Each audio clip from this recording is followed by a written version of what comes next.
Hi everyone and welcome to this week's English tutorial. And today we're going to be looking at the second conditional and also how to use the word wish and if only. So we're going to be looking at all three of these ideas because they are all connected. So let's start with the second conditional. So first of all, what is this? Well, it is to talk about a hypothetical idea, starting with the word if. So we are imagining a situation. It could be something very unlikely, or it could be something completely impossible. So an example of something unlikely: if I won the lottery, I would buy a new house. So it's pretty unlikely that I'm going to win the lottery, but it's possible. Fingers crossed. And now let's look at something impossible. If I had 4 arms, I would be even better at cooking. With this example, it is impossible because I have just the 2 arms and I don't think I'm ever going to have 4 arms, but it would be useful for cooking. 2 arms for chopping the vegetables and another 2 arms for stirring the food in the pan. But it's not going to happen, so the second conditional is the conditional to use. Now let's take a look at the structure. So notice from my examples that I used the past simple tense after if. So the first example, if I won the lottery, well, won is the past tense of win.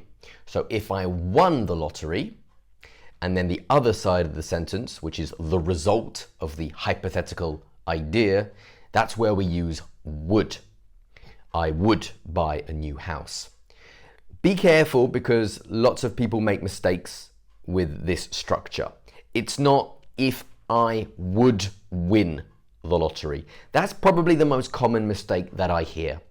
Not if I would win, but if I won. So we use the past simple.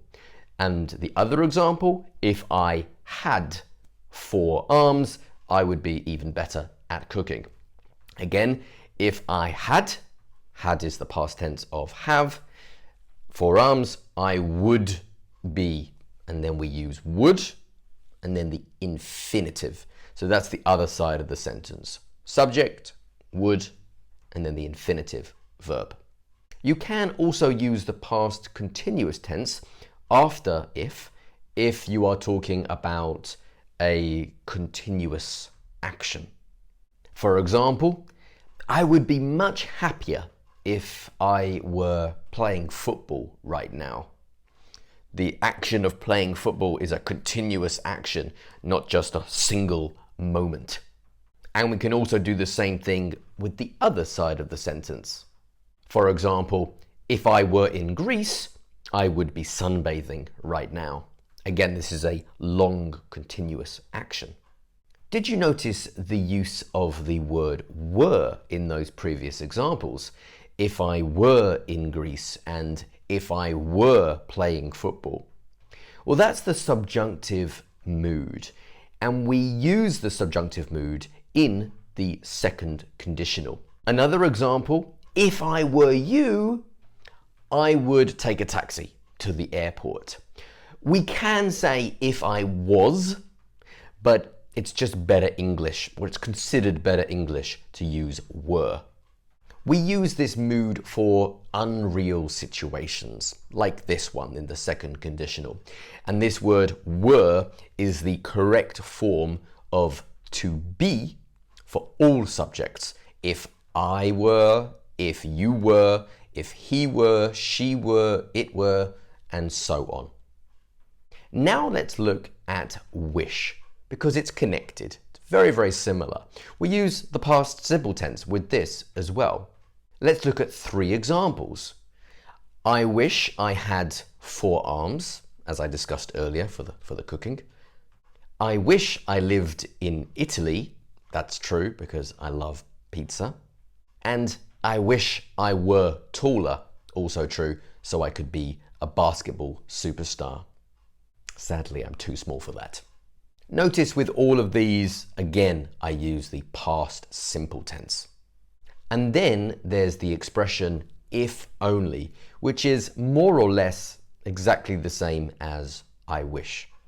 So we can just exchange it.